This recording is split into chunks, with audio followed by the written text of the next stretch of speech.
I think the public might be looking at you and your position right now and thinking, for the good of the Liberal Party, why is he staying on? Thank you for your concern, Laura. Wow, did you see that forced smile there? The guy got raked over the coals, and honestly, he deserves it. Nothing she said was incorrect. Justin Trudeau was in Port Colborne yesterday and was asked one of the most savage questions we've ever heard put to him by a reporter. Let's take a look. Globe and Mail. Prime Minister, I want to ask you about leadership. Polls have put you 20 points behind the Conservatives, and it doesn't seem to be getting better despite your recent communications push from your budget. The public appears to have an overwhelmingly negative view of you personally, and you seem to have lost control of the conversation on some of the key issues that Canadians care about. I think the public might be looking at you and your position right now and thinking, for the good of the Liberal Party, why is he staying on? Thank you for your concern, Laura. Did you catch that smirk? Like he just can't believe someone would dare question his divine right to rule. It's almost comical. It's like he was thinking, how dare you, peasant? Don't you know who I am? You know, Trudeau's approval rating is so low, he's almost below Jagmeet Singh. The Globe and Mail dropping the bomb on Trudeau is something else. The reality is Trudeau is running on empty, but he's acting like he's driving a Tesla with an infinite battery. And his policies, they're about as reliable as a Ford Pinto. Trudeau responded with the usual political jargon. As you see, we're here investing in good jobs for today and for generations to come. The world is in a challenging place, absolutely.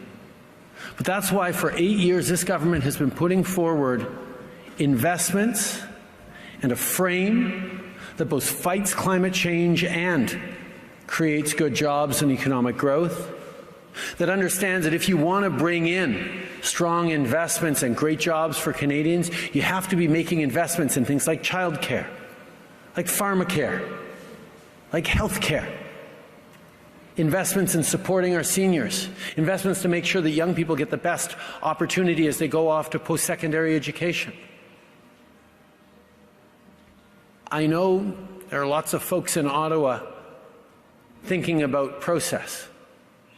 I'm focused on results for Canadians. I'm focused on delivering the kinds of things that are going to set Canada and Canadians up for success over the coming decades, because that's the moment we're in right now. A different government years ago wouldn't have made the choice to build an EV ecosystem here in Canada. Would have doubled down on the oil and gas industry and stayed away from anything that threatened the oil and gas industry. Oh, isn't that sweet?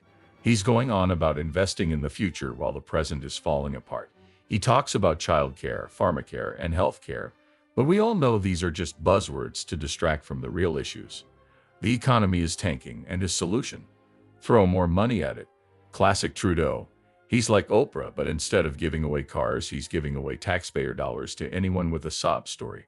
Now, let's talk about his so-called green investments. That the pressure we're putting on the oil and gas industry to decarbonize and to invest in renewables goes hand in hand with our decision to invest massively in the electrification of our economies.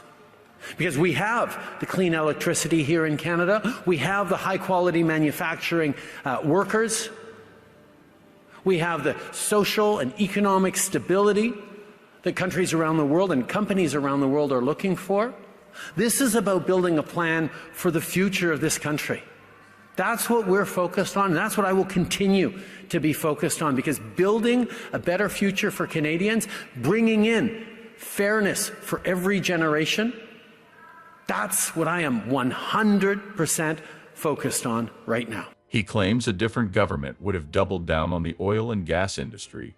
Well, considering major auto manufacturers are moving away from electric vehicles, it seems like Trudeau might have backed the wrong horse. And let's be real, when Harper was in office, EVs were barely a thing. Trudeau's green plan is about as well thought out as his blackface incidents. If you really want to be green, you'd invest in nuclear energy. It's safe, efficient, and the greenest option we have. But no, Trudeau would rather blow billions on technologies that aren't ready for prime time.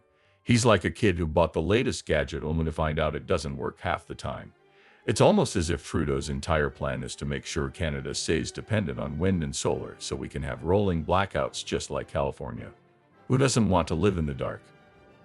And then there's his obsession with oil and gas.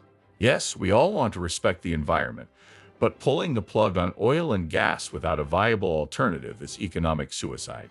You need a transition plan, not a pipe dream. But Trudeau thinks he can just skip the planning part because, after all, why not? He skipped the hard work part of being a prime minister, too. Our future for Canadians, bringing in fairness for every generation, that's what I am 100% focused on right now. Trudeau wraps up his answer with, "We know the pressure we're putting on the oil and gas industry to decarbonize and invest in renewables goes hand in hand with our vision to invest massively in the electrification of our economies." Sure, Justin, whatever helps you sleep at night. The reality is, Canadians are fed up. Your grand vision isn't cutting it, and your polls reflect that. Canadians want real leadership, not fairy tales. So here's a bit of advice. It might be time to take a bow and exit stage left. And hey, maybe you can get a gig teaching drama again. It's clear you've been practicing.